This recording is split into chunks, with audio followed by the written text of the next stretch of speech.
जय श्री राम दोस्तों। आगरा जो कि उत्तर प्रदेश की यमुना नदी के किनारे स्थित है।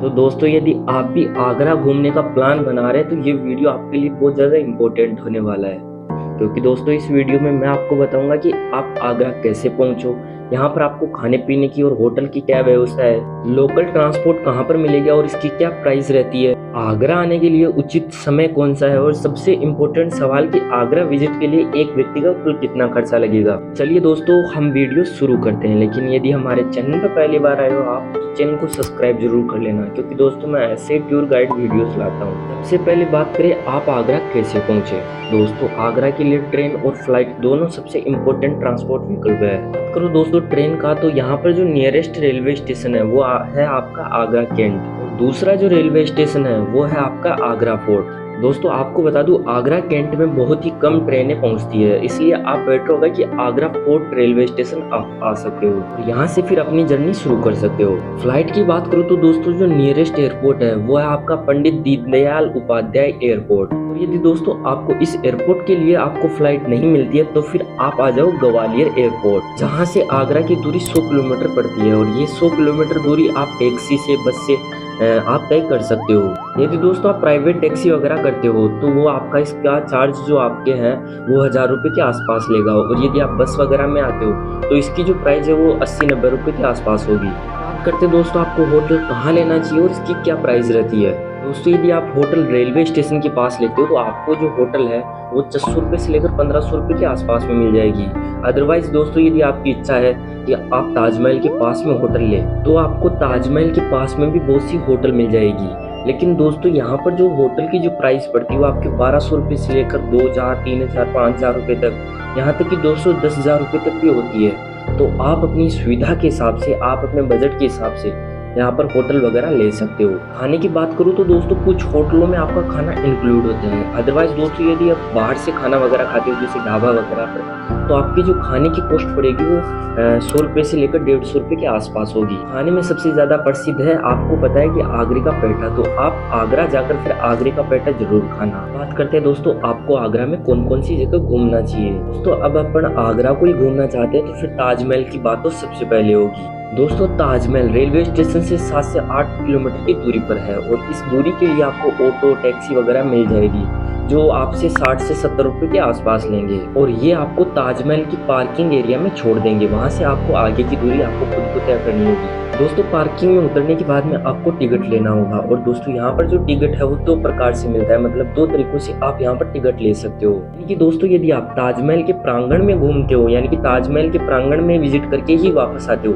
तो इसकी जो प्राइस है, इसका जो टिकट है वो आपके 50 रुपये का होता है। वहीं आप ताजमहल के अंदर यानी कि मकबरे के पास में जाना चाहते हो तो इसकी जो प्राइस है, यानी कि जो इसका जो टिकट है वो आपके 200 रुपये के आसपास होता है। कुल मिला के दोस्तों जो ताजमहल की जो टिकट प्राइस पड़ती है वो आपके 250 रुपये के आसपास होती है। और विदेश से यदि आपको, यानी कि विदेश से अगर आप आते हो ताजमहल देखने के लिए, तो इसकी जो प्राइस है वो 500 रुपये के आसपास होती है। तो ताजमहल के ठीक पीछे आपकी यमुना नदी भी है, तो आप ताजमहल के पीछे जाकर यमुना नदी का शानदार लुत्फ उठा सकते हो और अच्छी अच्छी फोटो वगैरह क्लिक करवा सकते हो।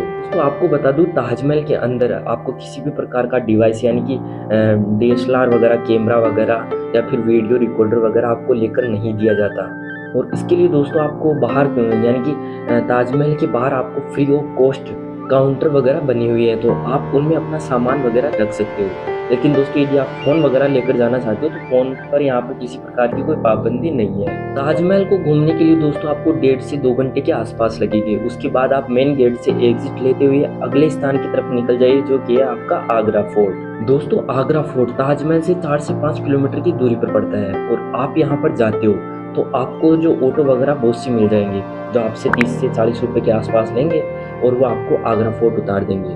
टिकट प्राइस की बात करूँ तो दोस्तों आगरा फोर्ट का जो टिकट है वो आपके 40 रुपये के आसपास होता है, और यदि आप फॉरेनर हो, विदेश से हो, तो आपकी जो टिकट प्राइस पड़ती है वो 400 रुपये के आसपास है। आगरा फोर्ट में दोस्तों आपको 1 से 1.5 घंटे के आसपास लगेगा। उसके बाद आप पार्किंग एरिया से आप ऑटो वगैरह पकड़ के आप निकल जाइए इटमटडोला।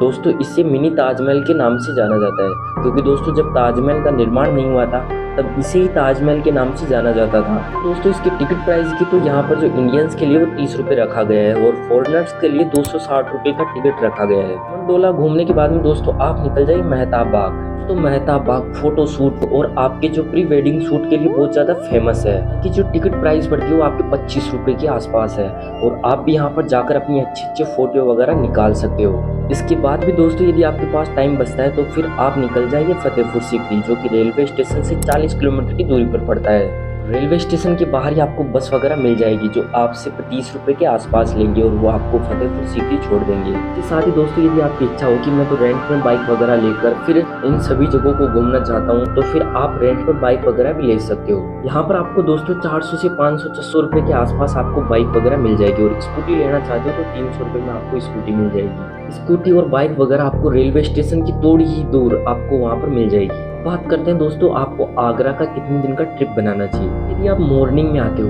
और जैसे फतेहपुर सीकरी को छोड़कर इन सभी जगहों को घूमना चाहते हो तो आपको 1 डे सफिशिएंट है। यदि आप शाम को आते हो फतेहपुर सीकरी भी घूमना चाहते हो तो फिर आपको 1 नाइट और 1 डे का ट्रिप प्लान बनाना चाहिए। बात करो दोस्तों टाइमिंग का तो आप यहाँ पर यानी कि आगरा विजिट के लिए आप लास्ट अक्टूबर से लेकर फरवरी तक किसी भी टाइम में यहाँ पर आ सकते हो। और पीक सीजन की बात करूँ तो दोस्तों सबसे अच्छा समय है वो दिसंबर और जनवरी है। फिर दोस्तों सबसे इम्पोर्टेंट सवाल का कि आगरा घूमने के लिए एक व्यक्ति का कुल कितना खर्चा लगेगा। तो दोस्तों यदि आप जैसे मॉर्निंग में आते हो और इवनिंग में वापस निकल जाते हो तो आपका जो खर्च है यानी कि 1 डे का ट्रिप प्लान बनाते हो तो फिर आपका जो खर्च है वो 1200 रुपये के आसपास होगा।